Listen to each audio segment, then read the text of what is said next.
नाज़रीन, इस वक्त एक बड़ी खबर मुंबई से आ रही है। आपको बता दें, मुंबई में डांस बार फिर से खुल सकेंगे। मुंबई में डांस बार पर सुप्रीम कोर्ट का फैसला। सुप्रीम कोर्ट ने शर्तों के साथ डांस बार को दी मंजूरी। रात के 11:30 बजे तक खुल रहेंगे बार। सीसीटीवी कैमरे नस्ब नहीं किए जाएंगे बार में। नाज़रीन, आपको बता दें कि मुंबई में डांस बार एक बार फिर से खुल सकते हैं। मुंबई में डांस बार पर सुप्रीम कोर्ट का फैसला आया है। सुप्रीम कोर्ट ने शर्तों के साथ डांस बार को मंजूरी दे दी है। रात के 11:30 बजे तक बार खुल सकते हैं। सीसीटीवी कैमरे भी नस्ब नहीं किए जाएंगे बार में। सुप्रीम कोर्ट का फैसला।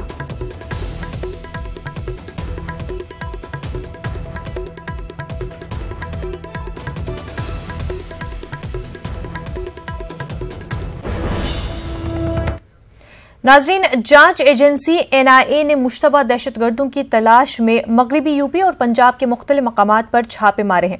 हापुड़, अमरोहा, बुलंदशहर और मेरठ में एजेंसी की टीमों ने छापे मारकर 2 मुश्तबा अफराद को हिरासत में ले लिया है।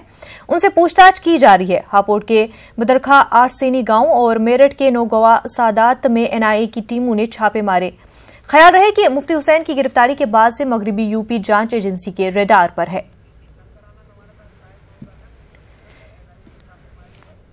हमारे नुमाइंदे शंकर आनंद इस वक्त बराह रास्त हमारे साथ जुड़ चुके हैं। शंकर, आपसे जानना चाहेंगे, आज 7 अलग अलग जगहों पर यूपी और पंजाब में एनआईए की रेड्स हो रही है, क्या वजह है इसकी?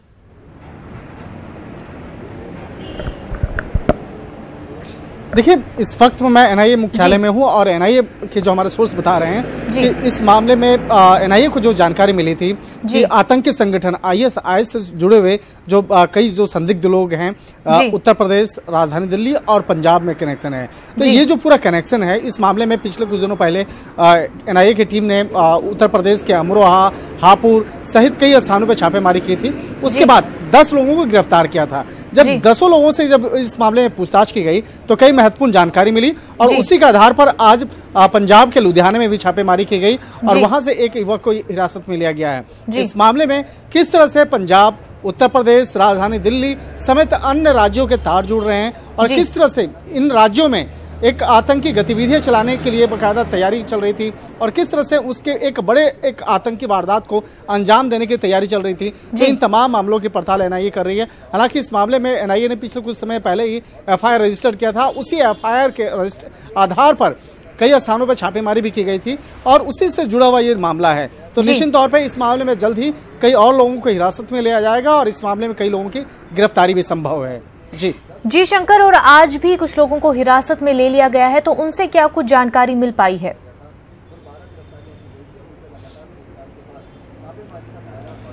देखिए, अभी कोशिश ये की जा रही है, जैसे एक हबीब हैं और उत्तर प्रदेश के रहने वाले।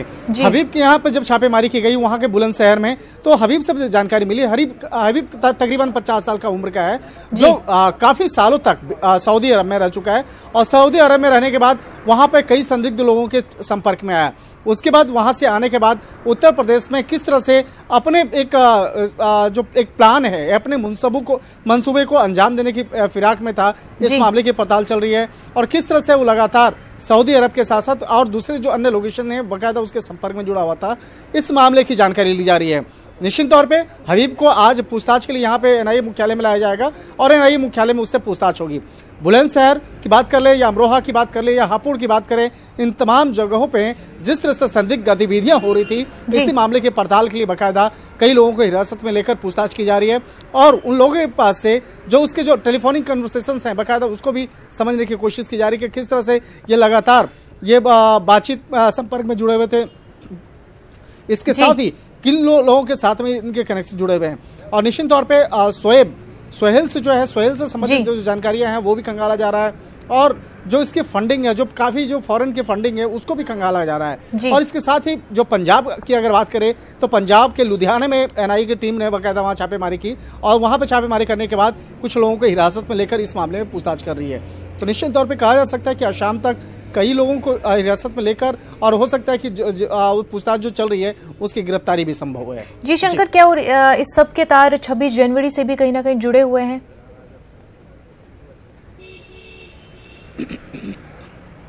देखिए फिलहाल तो अभी इस मामले में कुछ भी एनआईए औपचारिक तौर पे नहीं कर रही है, लेकिन 26 जनवरी के पहले ही इस मामले का खुलासा एनआईए ने किया था। उसके बाद कई लोगों को गिरफ्तार किया, जो 10 लोगों की गिरफ्तारी हुई है। तो शुरुआती तौर पे इस मामले में जरूर जानकारी मिली थी कि ये एक राजधानी दिल्ली में और इसके साथ ही कुछ आसपास के जो एनसीआर का जो इलाका है वहां पर एक बड़े आतंकी वारदात को अंजाम देने की कोशिश में थे। ये 10 दिन पहले जब अरेस्टिंग हुई थी इस मामले में, जब इस कई लोगों से पूछताछ हुई थी, उस वक्त में जानकारी मिली थी जी। लेकिन क्या इन लोगों का भी संपर्क उन लोगों से इसी मामले को लेकर था या कुछ राजधानी दिल्ली में कुछ बड़े वारदात को अंजाम देने की तैयारी थे? इस तमाम मामलों पर बाकायदा इन सबों से पूछताछ चल रही है और किस तरह से जो अपनी इन लोगों ने अपना नेटवर्क बनाया था। और चाहे उत्तर प्रदेश की बात करें, हम बुलंदशहर की बात करें या हापुड़ की बात करें, तो वो छोटे छोटे जगह पर रह के, देहात के इलाके में रह करके किस तरह से ये आपस में एक दूसरे से जुड़े हुए थे और किस तरह से आपस में एक नेटवर्क बन रहा था इन लोगों का, वो नेटवर्क खंगालने की कोशिश कर रही है एनआईए। तो निश्चित तौर पे इस मामले में जो स्थानीय पुलिस है उससे भी इस मामले की जानकारी ली जा रही है और बाकायदा एनआईए की टीम उन लोगों के संपर्क में है और कोशिश की जा रही है कि इस मामले का जल्द से जल्द एक बड़ा खुलासा और भी। शंकर, मेरठ से मौलवी अफसार को भी गिरफ्तार कर लिया गया है, जिनसे कुछ दस्तावेजात भी हासिल हुए हैं, तो उसको लेकर क्या कुछ अपडेट्स मिल पा रहे हैं?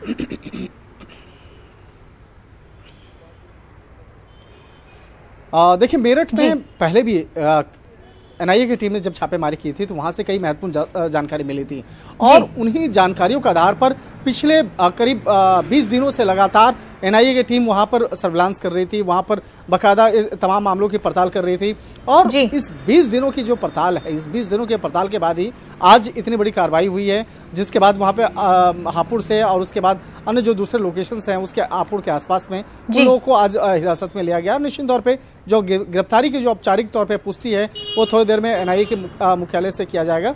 लेकिन ये पूरे के पूरा नेटवर्क की अगर बात करें तो जिस तरह से आईएसआई जो संगठन है आईएसआईएस, इसका एक किस तरह से यहाँ पर भारत के अंदर में एक यहाँ पर एक बड़ा नेटवर्क बनाने की तैयारी चल रही थी, इस मामले को पड़ताल चल रही है। हालांकि इस मामले में उत्तर प्रदेश की जो एटीएस है वो और दिल्ली पुलिस की स्पेशल सेल वो भी इस मामले की पड़ताल में जुटी हुई है कि किस तरह से ये बाकायदा नेटवर्क काम कर रहा था, किस तरह से इन लोगों की बिल्कुल शंकर, हो सकता है इस मामले में जल्द ही कार्रवाई करते हुए जो केंद्रीय जांच एजेंसी ईडी है वो भी इस मामले में कार्रवाई कर सकती है। शंकर, अब बहुत बहुत शुक्रिया आपका तफसीलात फराहम करने के लिए।